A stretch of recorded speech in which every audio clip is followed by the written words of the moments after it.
राष्ट्रवाद के रथ पर सवार मोदी की सेना विजय की ओर बढ़ रही है और दूसरी तरफ बिखरा हुआ विपक्ष अब तक ये नहीं तय कर पा रहा कि बीजेपी के राष्ट्रवाद का जवाब दिया कैसे जाए। वो कौन से मुद्दे हों जिससे बीजेपी की सेना घिर जाएगी और मोदी शाह की जोड़ी कुछ सोचने पर मजबूर हो जाएगी। देश में आधी सीटों का चुनाव खत्म हो गया है, लेकिन अब तक विपक्ष के पास ऐसा कुछ बचा नहीं कि वो हाथ से निकलती बाजी को पलट सके। बंगाल की ममता बनर्जी को अपने कार्यकर्ताओं की गुंडाई पर भरोसा है और राहुल गांधी को अपने नारे चौकीदार चोर है पर इस नारे के चक्कर में वो बुरी तरह से घिर गए हैं, लेकिन वो अब तक उसी से चिपके हुए हैं। लेकिन एक राफेल सौदे के सहारे अगर वो चुनाव जीतने का सपना देख रहे हैं तो इसे मुंगेरी लाल के हसीन सपने से ज्यादा कुछ नहीं माना जाएगा। क्या राहुल और उनके रणनीतिकार ये भूल जाते हैं कि सामने इस दौर का सबसे प्रभावशाली वक्ता नरेंद्र मोदी है और उसे सिर्फ झूठे नारों से पराजित नहीं किया जा सकता, इसलिए बीजेपी का प्रचार बेहद आक्रामक है। राहुल गांधी या विपक्ष के नेता मोदी की तरह ही आक्रामक दिखने के चक्कर में गलत बयानी और गालियों पर उतर आए हैं।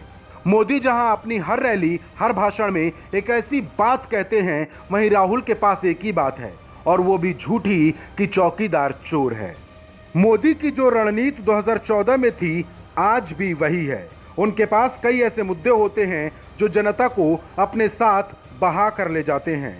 एयर स्ट्राइक हो या आतंकवाद, गैस कनेक्शन हो या फिर लोगों को शौचालय देने का काम, मुफ्त घर हो या फिर बिजली कनेक्शन, ये ऐसे मुद्दे हैं जिसका लाभ लोगों को मिला है। इसीलिए लोगों का भरोसा ऐसी बातों से बढ़ता है। यही वजह है कि यूपी में ना मायावती और ना अखिलेश का जातीय गठबंधन ठीक से काम कर पाया और ना राहुल गांधी का राफेल राग।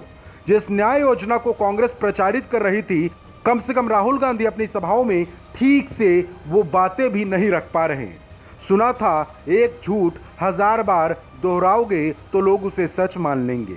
राहुल गांधी इसी के भरोसे दिल्ली की गद्दी का सपना देख रहे हैं। Bureau report, news of India.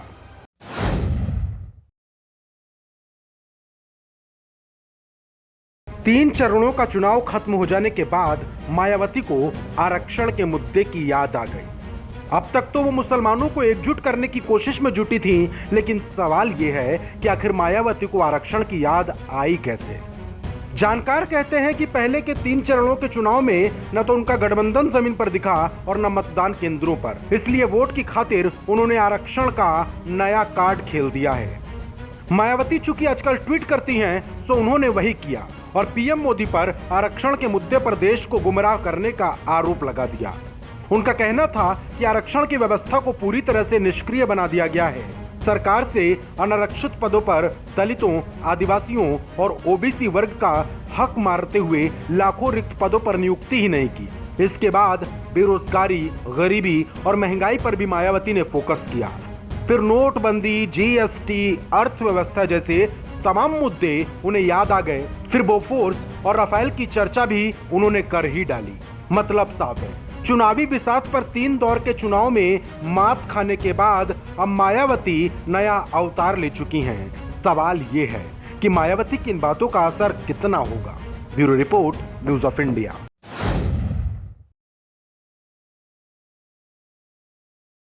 Priyanka Kashi जाएंगी और सबसे पहले काशी के कोतवाल के दर्शन करेंगी, लेकिन उसके बाद क्या करेंगी? 29 को काशी में नामांकन की आखिरी तारीख है।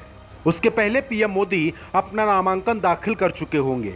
जैसे लखनऊ में अखिलेश ने कांग्रेसी शत्रुघ्न सिन्हा की पत्नी को राजनाथ सिंह के सामने मैदान में उतारा, कुछ वैसे ही उन्होंने प्रियंका गांधी की सहेली शालिनी यादव को भी काशी से टिकट थमा दिया।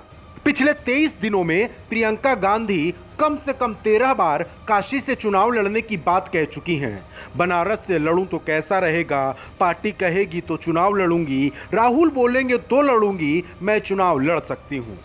अहमद पटेल कह चुके हैं कि अगर वो बनारस से चुनाव लड़ती हैं तो उनका पूरा समर्थन रहेगा। रॉबर्ट वाड्रा कह चुके हैं, लेकिन राहुल गांधी चुप हैं। क्यों चुप हैं राहुल गांधी? अब तो सब कुछ साफ है। अगर प्रियंका गांधी को बनारस से चुनाव लड़ना है तो इसकी घोषणा अब तक क्यों नहीं की गई? ये छुपन छुपाई का खेल कांग्रेस किससे खेल रही है, या फिर कांग्रेस के बनारस से चुनाव लड़ने की बात महज माहौल बनाने के लिए शुरू की गई थी, या फिर कांग्रेस और राहुल के मन में कोई डर है कि हार गए तो क्या होगा। वैसे तो राहुल गांधी पूरे जोश में हैं। इसी जोश में होश खोकर वो सुप्रीम कोर्ट में चक्कर में फंस गए, लेकिन बनारस में उनका जोश कहीं दिखाई ही नहीं देता। Bureau report, news of India.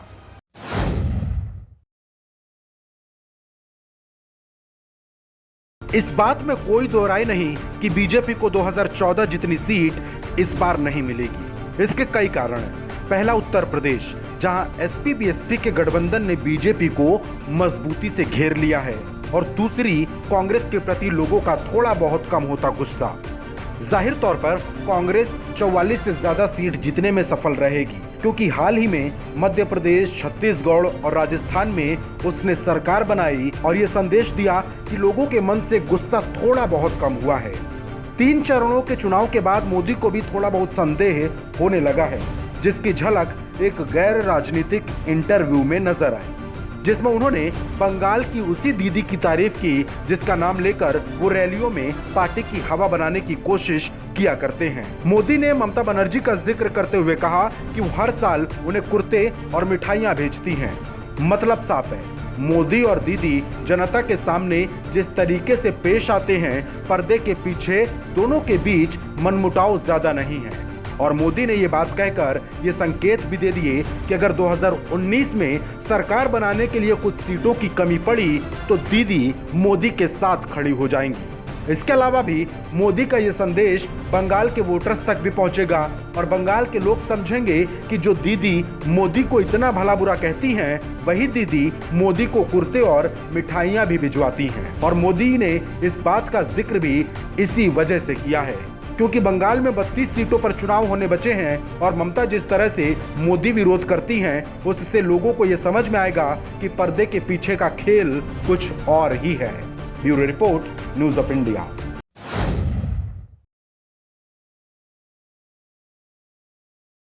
एक तरफ दिग्विजय सिंह का सॉफ्ट हिंदुत्व तो दूसरी तरफ साध्वी प्रज्ञा सिंह ठाकुर का हिंदुत्व और आक्रामक प्रचार। बीच में भोपाल के 4 लाख मुस्लिम वोटर दिग्गी राजा वाकई मुश्किल में फंसे हैं। चले थे बीजेपी से उसका भोपाल का किला छीनने, लेकिन मामला उल्टा पड़ता दिखाई देता है। साध्वी का आक्रामक लेकिन भावनात्मक प्रचार असर दिखाने लगा है। खुद पर हुए पुलिसिया जुल्मों की दास्तान सुनाते सुनाते उनकी आंखें नम हो जाती हैं। आंसुओं से पोंछने के बाद वो सीधे दिग्विजय सिंह पर निशाना साधती हैं कि ये वही व्यक्ति है जिसकी वजह से एक साध्वी, एक स्त्री पर इतने जुल्म ढाए गए। भोपाल का मुकाबला एक तरफ दिग्विजय सिंह और साध्वी की आपसी अदावत का है, तो दूसरी तरफ हिंदुत्व और कांग्रेस के सॉफ्ट हिंदुत्व का। साध्वी के हार्ड लाइन हिंदुत्व के सामने कभी कभार मंदिरों की परिक्रमा करने वाले दिग्गी राजा टिक नहीं पा रहे। मामला इतना भर नहीं, मोदी और अमित शाह साध्वी के साथ हैं और उनकी पीड़ा की चर्चा वो अपनी अपनी सभाओं में करते आ रहे हैं। मतलब कोशिश ये है कि साध्वी की दर्द भरी दास्तां पूरा देश सुने और जाने। इससे क्या फर्क पड़ेगा, क्या नहीं, लेकिन कांग्रेस ऐसा नहीं होने देना चाहती। इसलिए उसकी कोशिश साध्वी को चुनावी मैदान से बाहर करने की है। विधानसभा चुनाव में मध्य प्रदेश में बीजेपी की हार हुई थी, इसलिए साध्वी के सहारे दिग्विजय सिंह का शिकार करना उसके लिए नाक का सवाल बन गया है। कांग्रेस भले सॉफ्ट हिंदुत्व के रास्ते पर हो, लेकिन अगर वो ज्यादा सॉफ्ट होती है तो मुसलमानों के छिटकने का खतरा है। मतलब एक तरफ हिंदू तो दूसरी तरफ मुसलमान। दिग्गी राजा इसी में फंस गए हैं और कांग्रेस भी। Bureau report, news of India.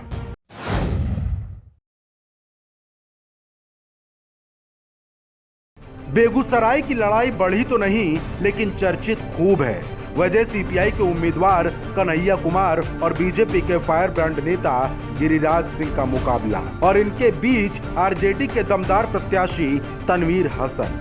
Kanhaiya का जेएनयू ब्रांड प्रचार बेगूसराय में खूब लगा, लेकिन जेएनयू जैसी खुली बहस नहीं हो सकी। जब किसी ने सवाल पूछा तो पहली बार कन्हैया कुमार कोई जवाब ही नहीं दे पाए और दूसरी बार अपने लठैतों से सवाल करने वालों को पिटवा दिया। लेकिन सवाल ये नहीं है, सवाल ये है कि चुनाव हारने के बाद कन्हैया कुमार क्या करेंगे। ये सवाल हम नहीं पूछ रहे हैं, ये सवाल आरजेडी के उम्मीदवार तनवीर हसन पूछ रहे हैं। तनवीर हसन 2014 में दूसरे नंबर पर रहे थे। असल में बेगूसराय में सीपीआई अपने बेस वोट के दम पर चुनाव लड़ रही है। तनवीर हसन का मानना है कि सीपीआई का आधार इतना बड़ा नहीं कि वो जीत सकें। रही बात कन्हैया कुमार की, तो उनकी फॉलोइंग बेगूसराय में है ही नहीं।